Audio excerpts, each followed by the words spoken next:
Crispy baked buffalo wings. Combine salt, pepper, garlic powder, onion powder, and baking soda. Sprinkle the seasoning over the chicken and toss to coat. The baking soda will help the wings get nice and crispy, as will baking them twice, first at a very low temperature, then at a high temperature. Get the recipe in my bio link. I saw this salsa on TikTok and I had to try it. So basically you cook your tomatillos, your serranos, your onions, your garlic, and a little bit of oil. Then you blend it all up with some chicken bouillon, a little bit of water, and I decided to add some chopped cilantro, and it was so good. These cheesecake deviled strawberries are an easy and fun dessert option. In a mixing bowl, add 8 ounces of cream cheese with a half cup of powdered sugar. Mix it together and then add 1 teaspoon of vanilla extract with 1 tablespoon of heavy whipping cream. And then mix it again until it's nice and smooth like this. Put it in a piping bag, cut some strawberries in half, cut out some space in the middle, and pipe on the filling. Then in a bowl, add 1 tablespoon of melted butter with a half cup of graham cracker crumbs and a tablespoon of sugar. Mix it all together and then top off the strawberries with it. I also like to add white chocolate chips on top. And let's make steak quesadillas. Season your steak with sea salt, Mexican seasoning, olive oil, and cook cubes as I have done this. Layer a tortilla with caramelized onion, jalapenos, cooked steak, and cheese. Fold in half and fry on both sides. Top with parmesan and coriander. And boom, there you have a steak quesadilla. Oil-free roasted potatoes, red mini potatoes, green beans, yellow onion, red bell pepper, vegetable broth, garlic powder, lemon juice. Pop that in the oven for half an hour at 400 degrees and voila. Hey, what's up guys? Let's make lasagna. In a deep saucepan, mix 1 pound of ground beef and 1 pound of ground pork. I'm using seasoned salt, garlic salt, and pepper to season the meat. You're gonna cook this over medium heat. This should actually take about 7 to 10 minutes to be completely cooked. By the way, have you ever wondered why ground beef is so popular? I heard it's because flying cows are hard to catch. Alright, so back to cooking. So now I'm going to pour in 48 ounces of my homemade tomato sauce. If you want a video tutorial on how I made it, go ahead and comment tomato below. Cook your sauce for about 20 to 30 minutes. And yes, if you're wondering, I was bullied into making this from scratch.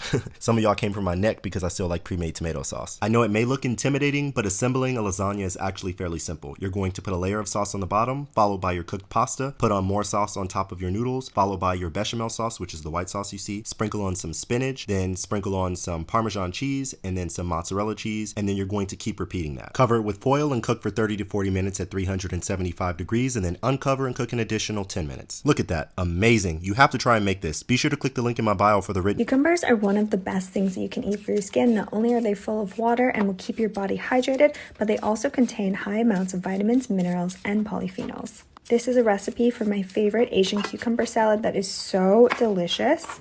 You want to take about 5 cucumbers or so and peel them just a little bit, but not completely, since a lot of the nutrients are found in the peel. So then slice the cucumbers thickly, place them in a large bowl, season them with salt, toss, and then set aside. Next, you want to take 2 cloves of garlic, smash them, and mince them up very small. Then add them to your cucumber bowl, and again, toss. Then you're going to add 2 teaspoons of soy sauce, 2 teaspoons of sesame oil, 2 teaspoons of sugar, 1 tablespoon of olive oil, 1.5 tablespoons of rice vinegar, and then 2 teaspoons of chili oil. And voila, a healthy snack. I had egg yolks left over from my cloud bread, so I made umami cured eggs. Add a 1/4 cup of soy sauce and 2 tablespoons mirin. Refrigerate for at least 6 hours and flip halfway through. It's so creamy and so delicious with rice. This zucchini carbonara is absolute perfection, just like you are. Ingredients. In the summertime, the zucchini gardens overflow, so I love this vegetable carbonara. Let's sizzle the zucchini with olive oil and add a pinch of salt. Mix egg yolks with pecorino romano cheese in a bowl and add the zucchini once they're golden brown. Toss the pasta in and the creamy egg mix, a splash of pasta water and a scrunch of pepper. Just gorgeous. The grease trucks down by Rutgers in New Jersey serve these sandwiches called fat sandwiches. It's pretty much every single bad thing that you could imagine, loaded in between 2 pieces of bread. This one is mud sticks, chicken fingers, french fries, and marinara sauce. I'm not going to issue an official TikTok challenge, but I'd love to see what you guys come up with. Use the hashtag #FatSandwich, and maybe tag a chef or foodie account that you'd like to see make one. You guys love this pizza-inspired grilled cheese, so I'm going to show you how to quickly throw it all together. First, grab 2 slices of bread, add cheese to one side, then just add your favorite pizza toppings. If you don't mess with tomatoes, don't add them. And no, this was not some random plant, it was actually fresh basil. Then I added some turkey pepperoni, and if you don't like crunchy veggies, cook down your bell peppers and then add them. Now for the most basic spread, it was just mayo, dried parsley, garlic powder, and black pepper. You can also add oregano or use butter. I just spread that on both sides and toast it up in a pan. And now my secret for getting a good cheese pool. I actually don't cut all the way down, I cut on both sides only through the bread. And that's basically it, so tag me if you recreate this. Cream sauce, guys, something I used to make all the time but hadn't made it in a while. Pairs perfectly with a fatty ribeye. So we're going to start with a 3/4 stick of butter, 3 tablespoons of flour. We're going to let it cook 3 to 5 minutes, form a roux. Next, we're going to add in a whole carton of heavy cream. Yeah, I know, just bear with me, a whole carton. Next, white pepper, cayenne pepper, kosher salt. Bring that to a boil, keep stirring, guys, until it gets to the consistency you want. You pour that over that ribeye, and good heavens above, it is so... This is Boxty. It's a fancy Irish hash brown, basically. It's fucking good, so you just want to shred up your taters, strain them like this. That's why I got the paper towel. Get all the juice out of them. However much onion you want to put. You're supposed to use white onion, but I didn't have any. Some eggy. 1 eggy you mix up, and then you're going to put your seasonings on it, whatever you want. And then you're going to put some flour in there. I don't know how much. Don't ask me. You just... do it till it's like this consistency. Sorry. Then you're going to heat up some oil in a pan. Boxty on the griddle, boxty in the pan. If you can't make boxty, you can't get a man. Okay, now serve it up with some sour cream and... Okay guys, so another easy recipe for dinner tonight, and this is all that you will need other than whatever you want for a side. We're going to have broccoli tonight. So sweet Italian sausage, you could do hot if you like it. I'm going to do 2 packs because we're going to have this for the next couple of days for dinner. And however many string cheese that go with your sausages, your low carb, low sugar spaghetti sauce, and some foil. Okay, so you're going to open up your jar of sauce. You're going to pour half of it into your pan. Open up all your cheese sticks, and you're going to slice your sausage lengthways down. So you're going to cut your sausage like this. You might have to move it around a little bit for your cheese stick. Put that in there, lay it in your pan. You're gonna do it with all of those, and you're gonna top it with the sauce. Okay, so I topped it with some shake cheese also. Put it in the oven with foil on it at 350 for 40 to 45 minutes. Gonna wait for part 2 to see. Fastina is the Italian equivalent of chicken noodle soup. All you need to make it is a little bit of chicken stock, some vegetables, and your pasta. To start, I saute some carrots, celery, onion, and garlic in olive oil. I let it sweat down until it's nice and slightly golden brown. And then today I'm using some zucchini from my garden that I shredded on a box grater. I throw in a couple of bay leaves, and I use some high quality chicken stock. You can obviously use homemade. Then I just let it simmer and skim off the scum on the top. This is the pastina I'm using, it's Garofalo brand. Once the pastina is cooked in the broth, I like to add an egg. It's just something my mom used to do. I top it with some Parmigiano Reggiano, and this is food for the soul. It's perfect during the winter or on a cold day, or even in the summer when it's cold or raining. My nephew really liked it too, as you could tell. This is definitely a go-to pantry recipe. Zero intention of doing a recipe video, but the Lord knew. That's why I'm starting so late. Okay, so oregano, salt, and pepper. Cook on each side for about 7 minutes or until it's done. Remove chicken. Add 3 tablespoons of unsalted butter, 3 cloves of minced garlic. Cook for about 2 minutes. Come back, add a cup and a half of cherry tomatoes. Let the juice cook out. Add 2 cups or more of spinach, because spinach goes where? Who knows? A half a cup of heavy cream, 1/4 of grated Parmesan cheese. Once it thickens, add that chicken back in and let it just simmer and let it marinate, let it do its thing, let it razzle and dazzle. Add that sauce all over. This sauce. Oh my God. Okay, parsley because we fancy, lemon because we zesty.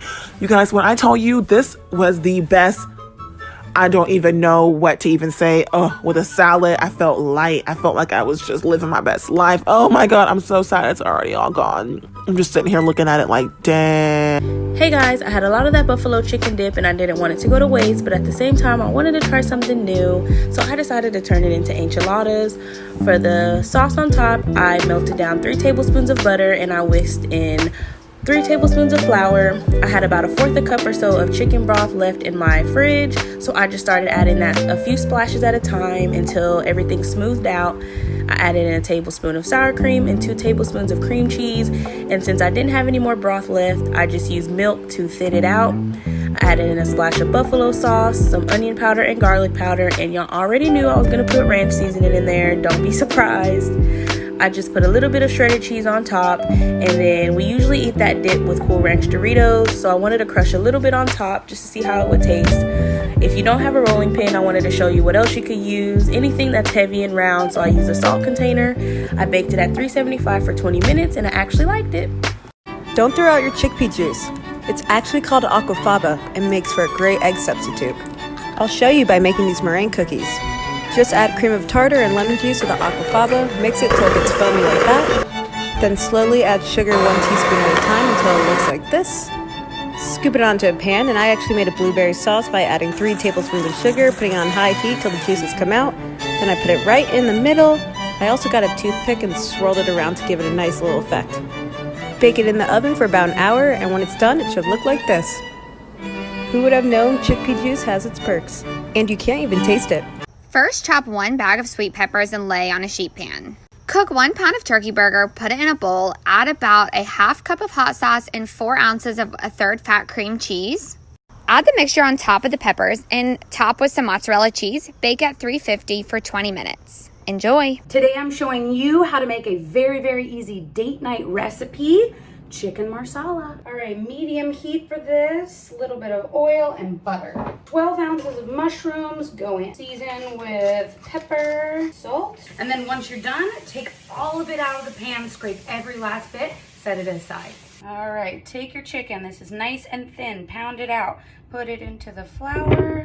We're gonna cook these until they are golden brown on each side, like 3 or 4 minutes. It is time to flip. Our chicken's cooking away. I have a little chicken stock, cornstarch. I'm mixing that together, and that's gonna be a nice thickener for our sauce. I'm gonna mix this with a little bit of Marsala wine. All right, I'm gonna add in the rest of our liquid mixture. We're gonna put in all of our delicious mushrooms. Okay, let's add in our chicken pieces here. Cheers. Today we're making the red passion pasta. Ingredients. This is a Pasta Queen signature pesto. It's so good.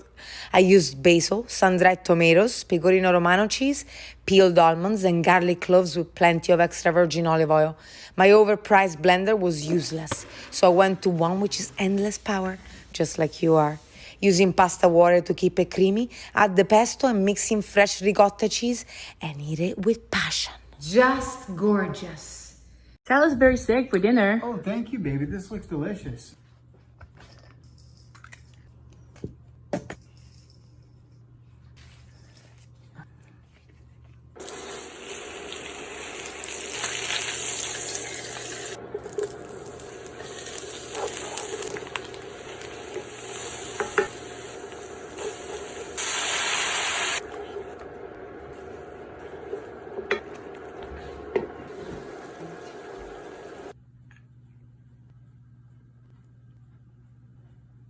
Eight ounces pasta in a pot, 1 cup marinara, 1 cup milk, 1 cup water, 1 teaspoon salt, 1 tablespoon tomato paste, throw in your meatballs, stir, cover, bring to a boil, cook for 10 to 15 more minutes, stirring frequently.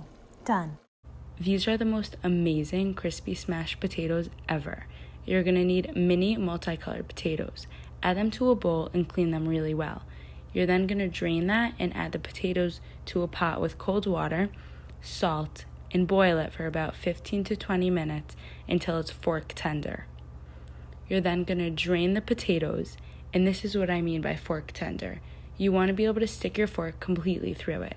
You're going to add olive oil to a pan, brush it all over, and smash the potatoes with either a fork or a measuring cup.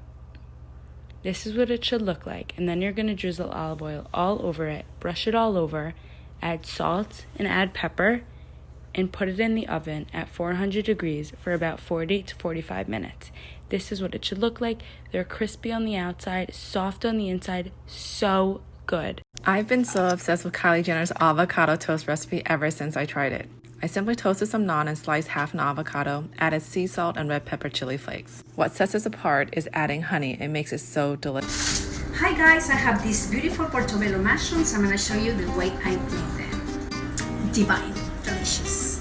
I'm taking this out, we don't need this, guys. And I'm gonna put some garlic. You know, garlic is so delicious with everything. Tomatoes, these friends.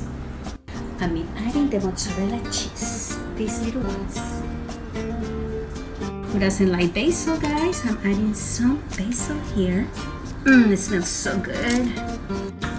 Some salt, pepper, olive oil, balsamic vinegar, and my favorite, balsamic glaze. So delicious, divine, divine. Cover with foil. To the oven, 350 degrees for like 15 minutes. Yum, this is... If you're looking for a new way to make rice, and you haven't yet made Spanish rice, Mexican rice, red rice, whatever you want to call it, well, I think you should give it a shot. Now let's go! We'll start by blending up our chicken and tomato mixture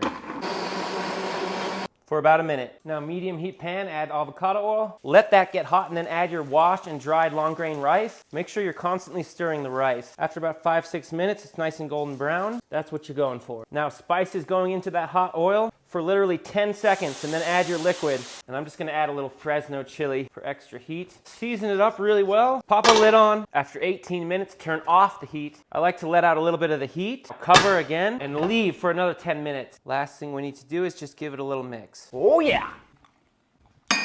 That's a fantastic way to cook rice. You know I love you, anime!